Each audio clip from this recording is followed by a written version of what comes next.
Good morning, Madam Chair. Sa ating colleagues, kay Senator Bato, Senator Bongo, Mista, magandang umaga sa inyong lahat. Well, syempre po, nalulungkot po ako na para tayong pumunta ng birthday party, walang dumating na bisita. But unlike a party, you can celebrate naman with your closest friends, family. Pero dito po sa hearing, I think we can still be productive, but ayoko naman, Madam Chair, na pagalitan yung present dahil maraming absent. So may I take the opportunity to thank very much Attorney Alexis Medina, um, Attorney Santiago, Attorney Bernal. Alam namin na pag ganito kabigat yung issue ay may consequences din yung pagsasalita, may consequences yung pag-a-appear. But Madam Chair, I think, more than kind last hearing in terms of not pressing my questions kapag sinabi nilang sub judice.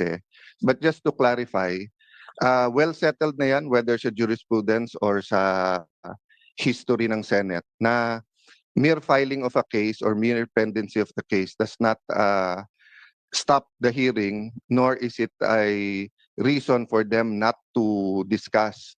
In fact, pagka yung executive department, matetest pa nga yung consistency na kung ang sasabihin nila dito at sasabihin nila dun sa korte ay pareho. Yung sub judice rule kasi, and correct me later on, Attorney Medina, kung mali, it's really more of to protect the integrity of the court and the fairness para hindi dinidiscuss yung case, para hindi sila ma-pressure. Yung sub judice rule is not meant para yung kung may inconsistency sa ibang bodies, sa SEC, quasi-judicial bodies, or dito sa Congress or sa Senate. Kasi kung yun po ang kaso, di lahat ng ginagawa ng mga COM ngayon, ng mga TRICOM, QUADCOM, ang kailangan lang gawin ng witnesses nila ay mag-file ng kaso against themselves. Tigil na yung hearing, no? Number two, there are many points regarding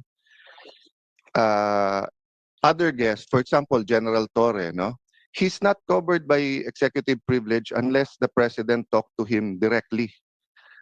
Ang executive privilege, sa pagkaalam ko, kasi kasama po ako doon, ako po nag-chair nung investigation sa ZTE nung na-discuss po itong mga issues na to at na-bring up for the first time in, at least in a recent history, yung executive privilege. Ang purpose ng executive privilege, pareho din ng purpose nung privilege na binibigay, for example, sa journalist, that hindi nila kailangan sabihin kung sino ang kanilang source, or kaya mag-asawa, or yung doktor at pasyente, or abogado at saka kliyente. Ang purpose kasi nun, the client and the lawyer can freely discuss. Ganun din, ang doktor at saka pasyente can freely discuss kasi they will not be compelled to testify, no? Against his client, against doctor. Pero lahat yan meron ding isa pong exception, no? For example, sa doctor, if iaminin sa kanya that a crime is about to happen sa United States, then they are required to say that. So ganun din po dito sa executive privilege. Malinaw sa Supreme Court ruling, you cannot use executive privilege if ang pinag-uusapan may crime ba o wala, or if it's to cover up a crime. At this point, we're not saying there is a crime to cover up, but I will bring up that point right now. So ma'am, of course, under your leadership, and syempre may emotions naman talaga si Senator Bongo last time, kayo po. Ako, try ko lang pigilan. Talagang bantay na bantay ako ng asawa ko na huwag uminit ulo last hearing, no? Kausap ko rin ng Senate President na let's check the facts, apply the issues, wag mo nang banat ng banat kasi nga baka hindi natin nakita yung buong video. So having said that, I think lahat naman na himasmasan, lahat naman po tayo ay nakapag-reflect. So I was reflecting on, and ma'am, pwede ba after this just to show a short video ni General Torre? Kasi ito ma'am, Republic Act number 7438, an act defining certain rights of a person arrested, detained, or under custodial investigation as well as the duties of the arresting, detaining, and investigating officers, and providing penalties for the violation thereof. May I also, akin to court na pagkawala po o hindi pinayagan yung ebidensyang i-offer, dito i-proffer. No? So wala sila, pero hindi ibig sabihin hindi ko pwedeng ilagay sa record yung tanong at baka sa media nila sagutin, baka dito later on. Ang linaw po kasi dito, nakalagay po dito. Okay lang kay Senator Cayetano kasi may chronological Okay, presentation one line tayo lang. at saka si Senator Bato gustong pag-usapan din yung arrest. Sige ma'am. I'll leave just this one line lang para lang hindi mabitin yung train of thought, no. Nakalagay kasi dito, any person arrested or detained under custodial investigation shall be allowed visits by conferences or any member of his immediate family or any medical doctor or priest or religious minister chosen by him or by any member of his immediate family or by his counsel. Okay, hindi ko nahabaan kasi nga ma'am, I'll follow your advice.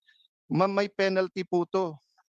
Ang penalty nito, any person who obstructs, prevents, or prohibits any lawyer, any member of the immediate family or person arrested, detained, or under custodial investigation, or any medical doctor or priest or minister by his counsel from visiting and conferring privately chosen by him or by any member's immediate family with him, or from examining and treating him.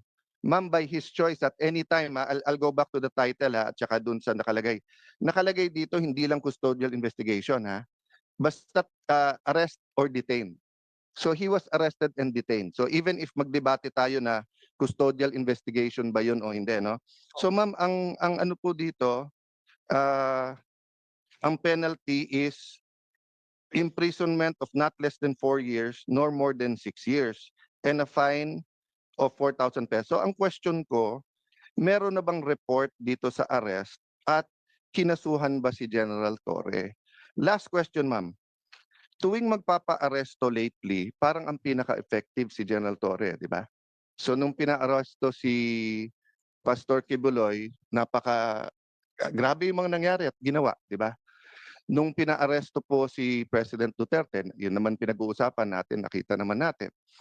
Nung nag-hearing po ako tungkol sa tulay na sa Isabela na gumiba, hindi po nag-a-attend si Secretary Bonoan. Sinabi ko lang, kailangan ko pa bang i-designate si General Torre para kunin si Secretary? The next time, nag-attend na siya. So ito, tanong ko ma'am, pag nag-issue tayo ng subpoena at hindi siya mag-attend at kinontempt natin, pwede bang ang utusang kong hulihin si General Torre ay si General Torre? Kasi effective, no? Dinadaan ko lang sa biro, but I think of all his interviews and sa nangyari, this is my last point, ma'am. I'll submit to all my other colleagues. This is my point lang, ma'am. Nanonood kasi yung buong PNP. Nanonood yung mga teachers ng constitutional law, mga estudyante. Nanonood ang mga estudyante ng criminology. And di ba sabi nga nila, yung bata, hindi mo pwedeng turuan sa salita. Natututo yung bata sa gawa. So ganun din sa gobyerno natin. Pag sinabi nung mayor, no corruption, pero corrupt siya, ang dating sa mga department head, pwede mag-corrupt. Di ba? Pag sinabi ng COMELEC officer sa isang probinsya, no cheating, pero pinayagan niya yung cheating or vote buying, ang papakinggan ng tao, hindi yung salita, yung gawa eh.